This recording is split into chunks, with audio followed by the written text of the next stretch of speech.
ឱកាសធំៗបានមកដល់ហើយអ្នកទាំងអស់គ្នានៅក្នុងសប្តាហ៍នេះយើងមានការប្រកួតប្រជែងនឹងអាហារូបករណ៍ថ្នាក់ជាតិធំៗចំនួន5និងសម្រុកបិទទទួលពាក្យនៅក្នុងសប្តាហ៍នេះតោះមកស្ដាប់ពី deadline ទាំងអស់គ្នាណាសម្រាប់កម្មវិធីទាំងមួយគឺសម្រាប់បងប្អូនដែលជាម្ចាស់សហគ្រិនធុនតូចនិងមធ្យមកម្មវិធី Khmer Enterprise SME Award ឆ្នាំ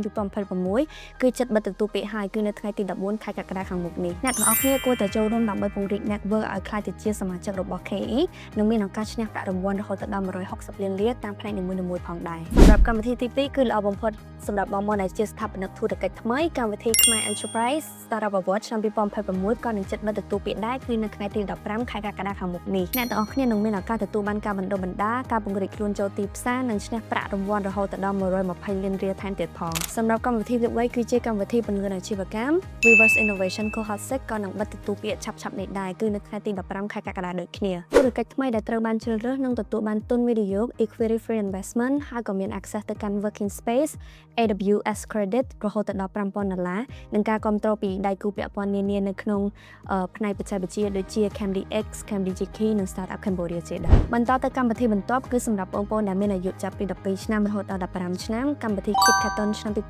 2026ក៏នឹងបិទទទួលពាក្យដែរគឺនៅថ្ងៃទី17ខែកក្កដាខាងមុខនេះកម្មវិធីនេះនឹងបង្រៀនបងប្អូនពីមូលដ្ឋានគ្រឹះ AI និងបច្ចេកវិទ្យា Microbit សម្រាប់អ្នកដែលមិនទាន់ចេះសរសេរកូដសោះក៏អាចរៀនបានដែរបងប្អូនក៏មានឱកាសឈ្នះរង្វាន់រហូតដល់$300ថែមទៀតផងសម្រាប់កម្មវិធីចុងក្រោយគឺជាការបើកទទួលពាក្យរហូតដល់ថ្ងៃទី21ខែកក្កដាខាងមុខនេះគឺជាកម្មវិធី DJIY Digital and Green Innovation Youth Cohort ដែលជាការសហការរវាង GIZ Cambodia និង DG Academy នេះគឺជាអាហារូបករណ៍ដែលមានរយៈពេល3ខែដែលបណ្ដុះបណ្ដាលយុវជនទាំងអស់គ្នាទៅលើផ្នែក Green Tech និងជីវភាពហើយអ្នកទាំងអស់គ្នាក៏មិនចាំបាច់មានបទពិសោធន៍នៅក្នុងការ coding ដែរពិសេសជាងនេះទៅទៀតក្រុមដែលឈ្នះនឹងមានឱកាសទទួលការផ្លាស់ប្ដូរការសិក្សាទៅកាន់ប្រទេសនៅក្នុងតំបន់អាស៊ានយើងថែមទៀតផងឱកាសល្អៗទាំងនេះនឹងផុតកំណត់នៅក្នុងសប្តាហ៍នេះហើយប្រសិនបើអ្នកទាំងអស់គ្នាចាប់អារម្មណ៍នៅកម្មវិធីណាមួយអ្នកទាំងអស់គ្នាអាចចូលទៅមើល description នៅក្នុង caption ខាងលើ I'll see you guys for the next opportunity